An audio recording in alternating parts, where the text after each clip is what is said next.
How's it going, everybody? Squeegee Nanotoy here, and today we're going to be taking a look at setting up our map to have spawnable objects that people can use with the Spawn Objects Object Dropper mod for SkaterXL. So we're going to hop right here into Unity, and as you can see, I've got 3 objects set up currently that we're going to be setting up to be spawnable. We have this jersey barrier, a work light, and this rainbow bench. Now, each one of these has different components that make them different to set up in the object spawner. So let's start off with this jersey barrier. This is our simplest object. This is something that represents sort of something you could import from the internet, or something you create in Blender that you textured and then wanted to import. And all we want to do is set up a collider and make it have a grind on top. So our first step is going to be to give it a mesh collider.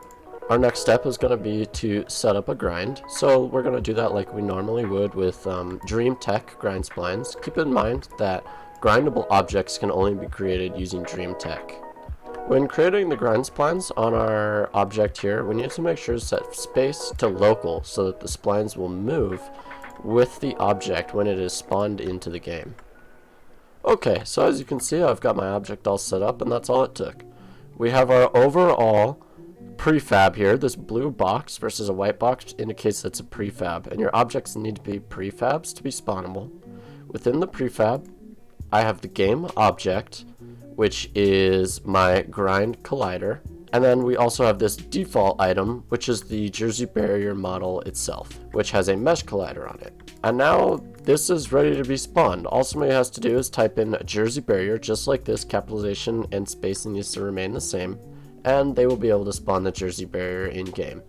So now I'm just going to move this beneath my map so the game can continue to use it as a reference point. Next, we're going to move on to our work light here, and this little tutorial will show you guys how to create an object that spawns with a light. So we're going to add a mesh collider like we would. The next step is I'm going to go into my object, and as you can see, it's a few pieces. This is how it's created. This is an FBX I've imported. This is how it's created in Blender. I'm going to right click, and I'm going to create a light.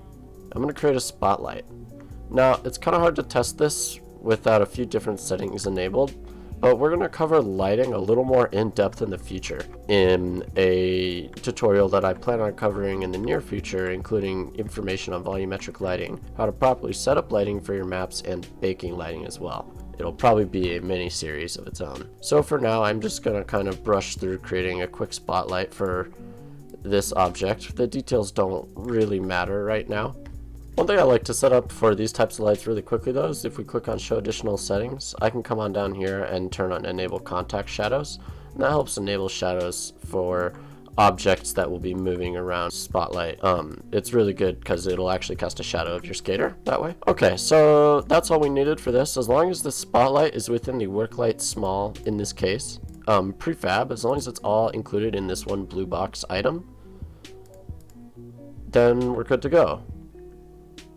One thing you may notice is the mesh collider is actually, I put it on the wrong object. It needs to not be on this, but I actually need mesh colliders for all of these individual things, because this is simply a container for everything within it, and therefore it doesn't have its own mesh. So we can remove that, and we can shift click on all of those and create a mesh collider, and they will each have a mesh with their own custom shape.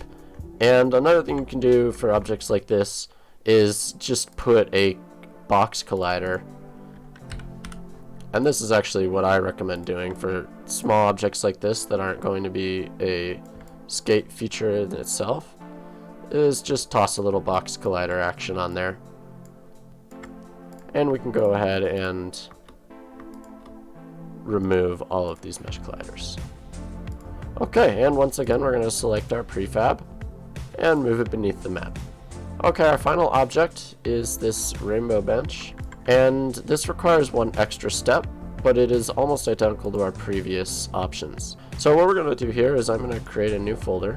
I'm going to call this prefabs. You can also call other things like spawnables or whatever you want, but I'll call it prefabs. We could also just put this in our models folder, but I'll put it in a specific prefabs folder to indicate that what I need to do is create this into a prefab. Right now it has this white cube and it needs to become a blue cube.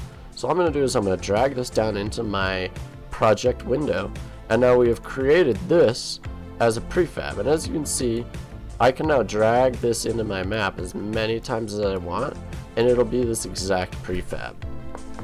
And within this prefab is how we're going to, I'm not going to do it, but you would add your grinds and colliders to this prefab, although it comes with colliders. But that prefab step is just one extra little thing you need to do in case your object or your group of objects, in this case, is not a prefab. It's not this blue box, it's a white box instead. The spawner will not work with these white box items, only blue box items, if that makes sense.